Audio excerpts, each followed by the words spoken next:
여러분 아마 내기 해보셨을 겁니다. 한국은 이 어렸을 때부터 내기 문화에 이렇게 따먹고 하는 것에 굉장히 익숙하게 만들어요. 특히 남자들은 구슬치기, 딱지치기 많이 해보셨을 거예요. 딱지치기는 집에 있는 종이로 하니까 별로 잃어도 그렇게 속이 안 상하는데, 이 구슬은 문방구에서 다 사거든요. 이거를 잃으면은 재산을 잃는 것 같아요. 제 친구 구슬치기 하다가 다 잃었어요. 잘한 애가 있었거든요. 집에 가면서 울어요. 집에 가면서부터 울더니 엄마한테 이제 다 잃었겠죠?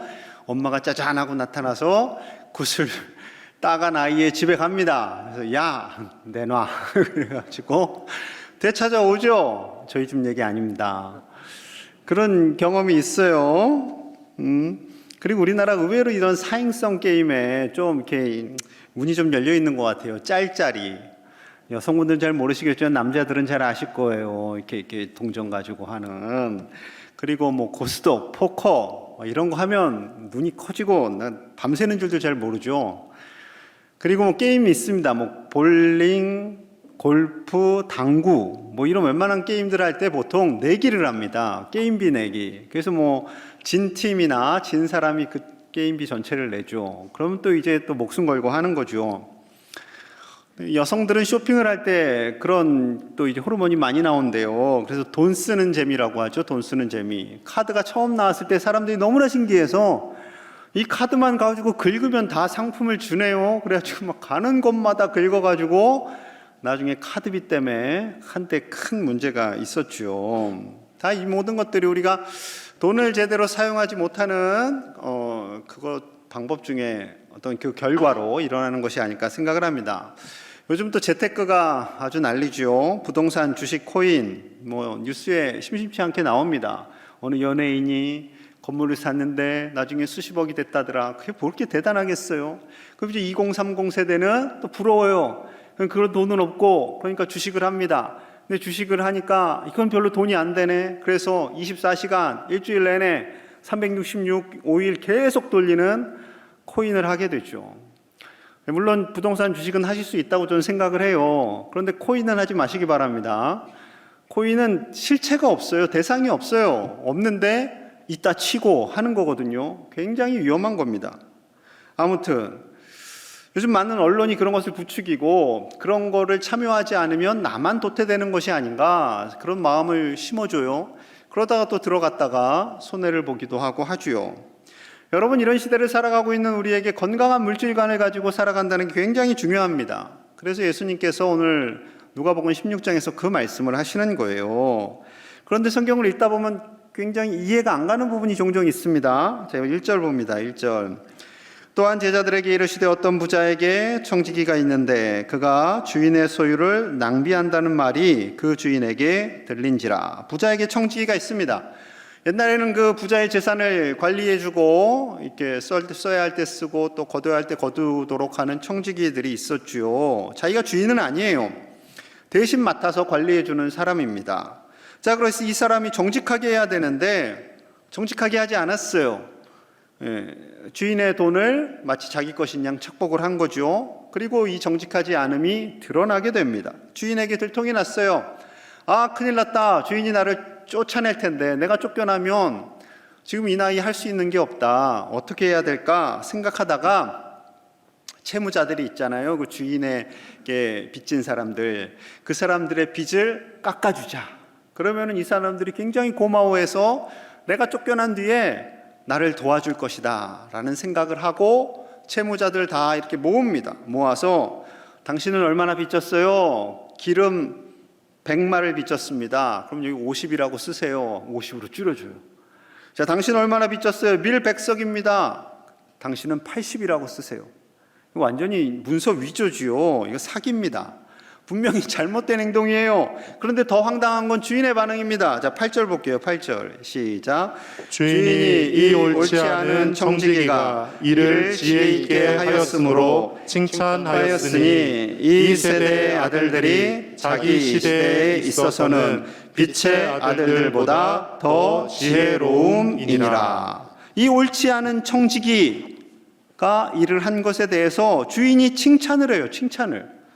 이 주인은 하나님을 대신해서 하는 상징적인 대상이거든요. 그러니까 하나님께서 아니 이 문서를 위조한 사람을 칭찬하신다라는 거예요. 그렇다면 하나님은 이게 사기를 좀 쳐도 하나님께서 칭찬하실 수 있구나. 여러분 그거 아닙니다. 그거 절대 아니에요. 이 말씀을 잘 보셔야 돼요.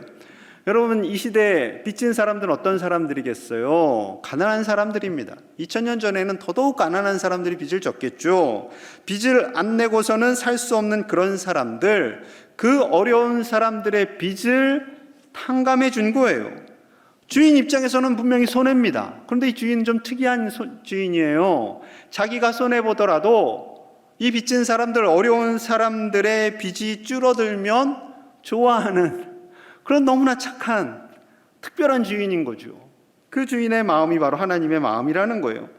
비록 이 사람들 가난해요, 절망 속에 살아요, 힘들어요, 어렵지만 그들이 빚이 줄어들고 소망이 생기고 살아갈 힘이 있다면 하나님은 그것으로 인해서 기뻐하시는 거죠. 자, 그래서 9절에서 이렇게 말씀하세요. 9절입니다.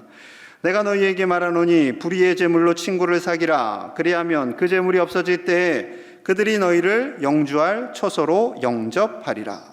분명히 청지기가 얻은 수익은 불의한 제물입니다. 잘못한 행동이에요.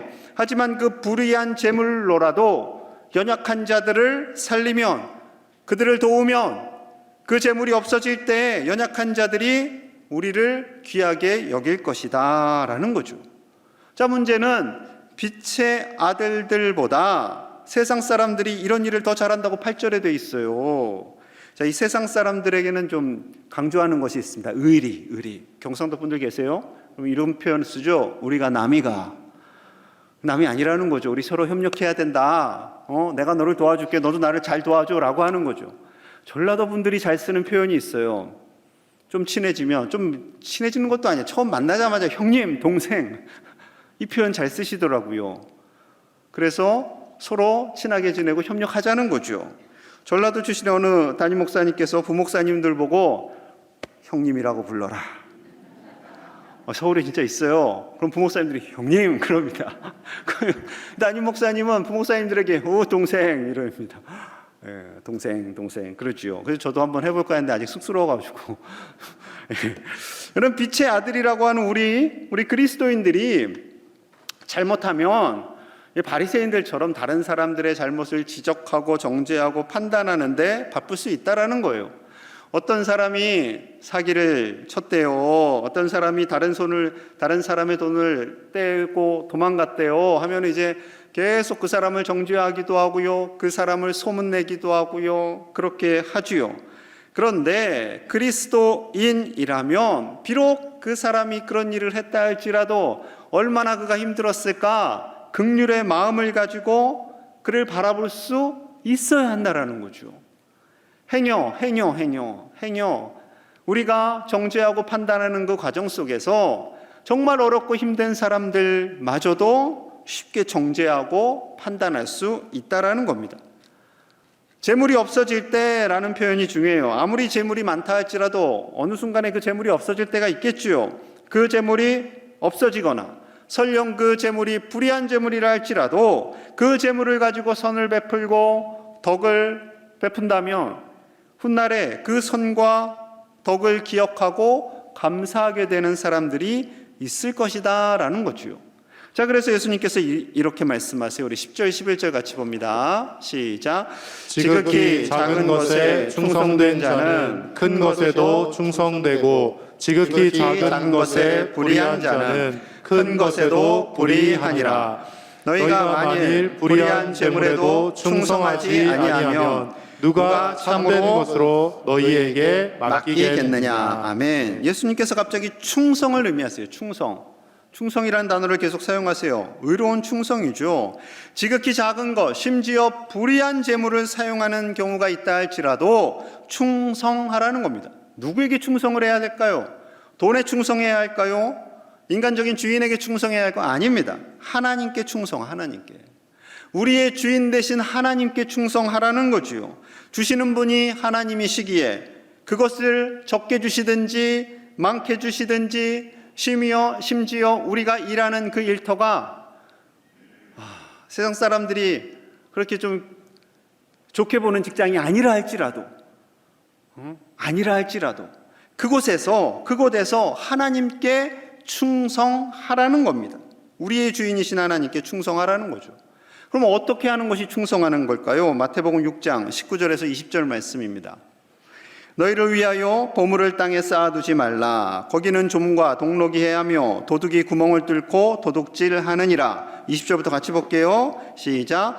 오직 너희를 위하여 보물을 하늘에 쌓아두라. 거기는 좀이나 동록이 해하지 못하며 도둑이 구멍을 뚫지도 못하고 도둑질도 못하느니라. 내 보물이 있는 그곳에는 내 마음도 있느니라. 아멘. 우리가 충성하는 방법은 우리의 보물을 어디에 쌓으라고요? 하늘에 쌓으라는 겁니다. 하늘에. 우리의 마음이 하늘에 함께 간다라는 거예요. 우리가 보물을 하늘에 쌓으면 우리의 마음도 하늘에 가고, 우리가 땅에 쌓으면 우리의 마음이 땅으로 간다라는 거죠. 이 보물이 무엇일까요? 물론 돈, 재물 뿐만 아니라 시간, 우리의 마음, 열정, 우리의 목적 다 해당되는 거죠. 우리가 살아가는 목적이 하늘에 있으면 우리는 하나님의 나라를 위해서 열심히 살아가게 되지만, 우리의 마음이 땅에 있다면, 우리의 보물이 땅에 있다면 땅의 것 연연하다가 그저 그렇게 살아가다가 지치게 된다라는 거죠. 사랑하는 여러분, 우리의 보물을 하늘에 쌓으시는 저와 여러분들 되시기를 간절히 축복합니다. 우리의 마음을, 우리의 시간을, 우리의 재물을, 우리의 모든 에너지를 하늘에 쌓을 때 하나님께서 이를 기뻐하시고 칭찬하시는 줄로 믿습니다. 그러면 구체적으로 어떻게 하는 것이 하늘에 쌓는 건가요? 궁금하게 됩니다. 자, 생각해 보겠습니다. 하나님께서는 하나님의 자녀인 우리에게 복을 주세요. 왜냐하면 하나님의 자녀니까 당연히 우리가 잘 살기를 원하시겠지요. 그래서 성경 전체에는요, 우리에게 복을 주시겠다라고 말씀하시는 내용들이 자주 등장을 합니다. 특별히 창세기 1장부터 등장을 해요. 자, 창세기 1장 27절에서 28절 같이 볼게요. 시작. 하나님이 자기 형상 곧 하나님의 형상대로 사람을 창조하시되 남자와 여자를 창조하시고 하나님이 그들에게 복을 주시며 하나님이 그들에게 이르시되 생육하고 번성하여 땅에 충만하라. 땅을 정복하라. 바다의 물고기와 하늘의 새와 땅에 움직이는 모든 생물을 다스리라 하시니라. 아멘. 하나님의 형상대로 남자와 여자를 지으시고 복을 주십니다. 복을 주세요. 그리고 이 땅의 모든 거 다 넣어줄게. 네가 다스려라. 네가 관리해라. 네가 정복해라 라고 말씀하시는 거예요. 그것은 하나님께서 우리에게 모든 것을 주셨고 그거를 다스릴 수 있는 권리를 주셨고 권능을 주셨다라는 거죠. 그래서 이 세상의 것이 우리를 다스리는 것이 아니라 우리가 세상을 다스려라 라는 거예요. 돈이 우리를 다스리는 것이 아니라 우리가 돈을 다스려라 라는 것이죠. 자, 신명기 28장 11절 22절에서는 또 이렇게 말씀하세요. 여호와께서 주체입니다. 내게 주리라고 내 조상들에게 맹세하신 땅에서 내게 복을 주사 내 몸의 소생과 가축의 새끼와 토지의 소산을 많게 하시며 여호와께서 너를 위하여 하늘의 아름다운 보고를 여시사 내 땅에 때를 따라 비를 내리시고 내 손으로 하는 모든 일에 복을 주시리니 내가 많은 민족에게 꾸어질지라도 너는 꾸지 아니할 것이요. 아멘. 신나죠. 이 신명기 28장 읽다 보면 굉장히 신이 나요. 하나님께서 우리에게 복을 주세요. 하나님께서 주리라고 하신 그 땅에서 복을 줄 거야. 우리의 소산, 우리의 먹고 사는 문제 책임져 주신다는 거죠. 심지어 우리가 손으로 하는 모든 일에 복을 주신대요, 여러분. 감동되지 않습니까? 저와 여러분들이 하는 모든 손으로 하는 일, 발로 하는 분들도 있겠죠. 축구 경기 하시는 분은 축구 선수들은 발로 하니까. 그곳에 하나님의 복이 가득하시기를 간절히 축복합니다. 하나님은 우리에게 좋은 것 주기를 원하세요. 복을 주기를 원하세요. 왜 하나님이 이렇게 복을 주세요? 자녀니까. 우리 아들, 딸이니까요. 우리 아들, 딸 잘 되기를 원하시잖아요. 손주들은 더 잘 되기를 원하시고. 하나님의 마음인 거죠. 하나님께서는 우리에게 복을 주기를 원하세요. 잘 되기를 원하세요. 이 세상 사람들 속에 파묻혀서 주눅 들고 낙심하고 근심하고 염려하고 어깨에 힘 쭉 빠진 채 세상을 바라보며 열등감 속에서 살지 않기를 원하십니다. 그럼 어깨 피시고 눈 크게 뜨시고 당당하시기를 축복합니다. 하나님은 아브라함과 같이 우리가 복으로 살기를 원하세요. 복으로. 하나님이 복을 주세요. 우리를 복되게 하세요. 그리고 그 복을 흘려보내기를 원하시는 거죠. 다른 사람들이 나로 인해서 복받기를 원하십니다. 그것이 복의 전달자예요. 이것이 하늘의 보화를 쌓는 청지기의 사명입니다. 우리는 복을 유통하는 사람들이고요, 복을 전하는 사람들, 하나님께서 주신 그 복을 내가 웅크리고 있는 것이 아니라 전하는 사람들이지요. 우리가 성실하게 일하면요, 하나님은 복을 주세요. 소득도 주세요. 많은 것을 주세요. 그런데 이거 다 내 거 하면 땅에 쌓는 사람이죠. 이거 주신 거 다 하나님 거 하면은 하늘에 쌓는 사람입니다. 여러분, 하늘에 쌓는 사람은요, 하나님이 기뻐하시는 일을 하는 사람이죠. 하나님께서 주신 것 당연히 자신을 위해 쓰셔야 됩니다. 가정을 위해서, 아내를 위해서, 배우자를 위해서 여행도 가셔야 되고요. 이 말씀은 참 어렵지만 술도 드실 수도 있어요. 제발 술 많이 드시고 운전을 하지 마시기 바랍니다. 이제 휴가 시즌 다가오는데 술 드시고 하나님이 운전하실 때 지켜주실 거야, 천만에 하나님을 시험에 들게 하는 거예요. 그거 아닙니다. 절대 술 드시고 운전하시지 마시기 바랍니다. 여러분, 우리가 먹는 데는요, 뭐 일정 그 한계가 있어요. 쓰는 돈에. 우리가 금 뜯어 먹고 살 수는 없잖아요. 금 뜯어 먹는 분들 계세요 혹시? 없잖아요. 그리고 하루에 5끼 이상 먹을 수도 없고요. 우리가 입는 옷을 명품으로 다 도배를 할 수도 없습니다. 물론 우리 집에 있는 모든 옷과 차와 그릇을 다 명품으로 도배해도 나는 살아가는데 전혀 염려가 없다 하시는 분들은 그렇게 하셔도 돼요. 예, 괜찮습니다. 그런데 명품을 입어야지만 나의 존재감이 드러나고 내가 명품 가방 하나는 들고 다녀야지 내가 좀 인정받는 것 같고 그런 생각 드시다면 내려놓으시는 것이 좋습니다. 이거 허세고요, 열등감의 표출입니다. 제 아내에게 감사한 것은 아내는 20년 동안 명품 가방을 사달라고 한 적이 단 한 번도 없어요. 제가 안 사줄 걸 아나 봐요. 제가 안 사주니까 친구가 쓰던 거 줬어요. 좀 미안하기는 한데, 예. 여러분, 들고 다니실 분들 들고 다니셔도 괜찮습니다. 그런데 중요한 것은 우리가 하나님의 자녀로 당당하게 살면요, 누가 명품을 들고 다니든지 뭐 명품 뭐 선물 받았다고 자랑을 하든지 거기에 흔들리지 않는 거예요. 우리가 하늘의 보화를 쌓고 살아가는 사람들은 이 세상의 가치, 세상이 어떠하든지 당당하게 살아갈 수 있는 사람들입니다.